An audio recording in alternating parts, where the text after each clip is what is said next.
प्रधानमंत्री मोदी के पटना आने से 5 दिन पहले पटना के फुलवारी शरीफ में आतंकवादियों को प्रशिक्षण दिया जा रहा था।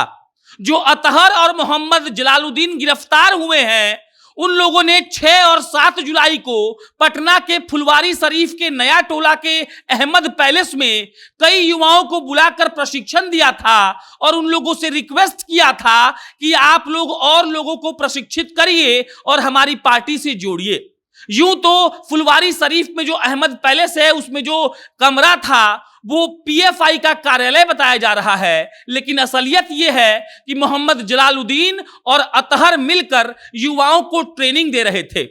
आपको ये जान लीजिए कि 2013 के जो गांधी मैदान में बम ब्लास्ट हुआ था, उसमें अतहर का अपना भाई मंजर आलम गिरफ्तार हुआ था। गया के बम ब्लास्ट में भी उसका नाम आया और 2013 में जब प्रधानमंत्री मोदी की रैली थी और जो गांधी मैदान में ब्लास्ट हुआ था, उसमें भी अतहर का भाई मंजर आलम अपना भाई अभी भी जेल में है। और इस बात का आरोप अतहर पर लगाया गया है कि 2003 का ब्लास्ट, 2001 का ब्लास्ट और 2013 का जो बम ब्लास्ट था, इसमें जितने भी आतंकवादी जेल गए थे, उन सबको बेल करवाने वाला अतहर ही है। मतलब ये कि अतहर परवेज इस बात का जिम्मा ले चुका था कि जो भी सिमी आतंकवादी संगठन के सदस्य जेल जाएंगे, उसको छुड़ाएगा अतहर। अतहर का भाई मंजर आलम अभी भी जेल में है और ये कहा जा रहा है कि जो 2001 में, 2003 में और जो 2013 में लोगों को अतहर ने छुड़ाया है, उन लोगों को अतहर फिर से ट्रेनिंग देता था और उन लोगों को बरगलाता था और कहता था कि तुम और लोगों को जोड़ो।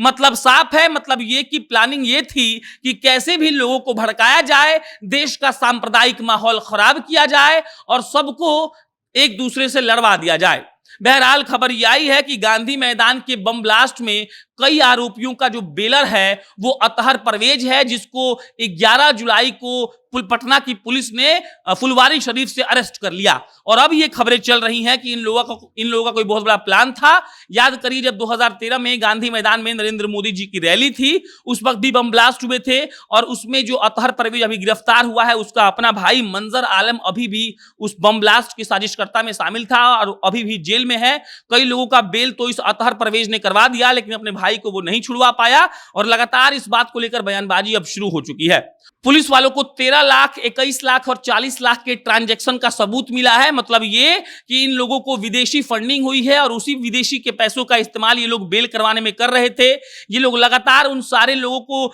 जेल से छुड़वाने का काम कर रहे थे जिन लोगों को देश विरोधी कानून में लगाकर अंदर रखा गया है, जिन लोगों ने बम ब्लास्ट किया था। और ये अतहर परवेज कई लोगों का बेलर भी रह चुका है, जो हमेशा घूम घूम कर ये पता करते रहता था कि कौन जेल में है, किसको कैसे छुड़वाना है, और कई लोगों को इसने छुड़वाया भी है। बहरहाल 12 जुलाई को जब पटना प्रधानमंत्री मोदी आने वाले थे, उससे 7 दिन पहले 5 जुलाई को और 6 जुलाई को इन लोगों ने पटना के फुलवारी शरीफ के नया टोला के अहमद पैलेस में बहुत बड़ा प्रशिक्षण का कार्यक्रम चलाया था, जिसमें बहुत सारे युवा लोग आए थे और उसके बाद उन लोगों को कहा गया था कि आप लोग और लोगों को उसमें जोड़िए। मतलब साफ है कि ये लोग कोई बहुत बड़ी प्लानिंग कर रहे थे, लेकिन देखिए आईबी की नजर इन पर पड़ गई और 11 जुलाई को ही रात को इन लोगों को अरेस्ट कर लिया गया। ये खबर बाहर इसीलिए नहीं निकलने दिया गया क्योंकि हो सकता था कि बवाल हो जाए, लेकिन अब जब परतें उठ रही हैं तब मालूम चल रहा है कि जो अतहर परवेज है और मोहम्मद जलालुद्दीन है, जो मोहम्मद जलालुद्दीन है वो तो झारखंड का रिटायर्ड दरोगा है, ये लोग मिलकर देश के खिलाफ कोई साजिश रच रहे थे। 13 लाख, 21 लाख और 40 लाख रुपए के ट्रांजैक्शन का सबूत तक मिला है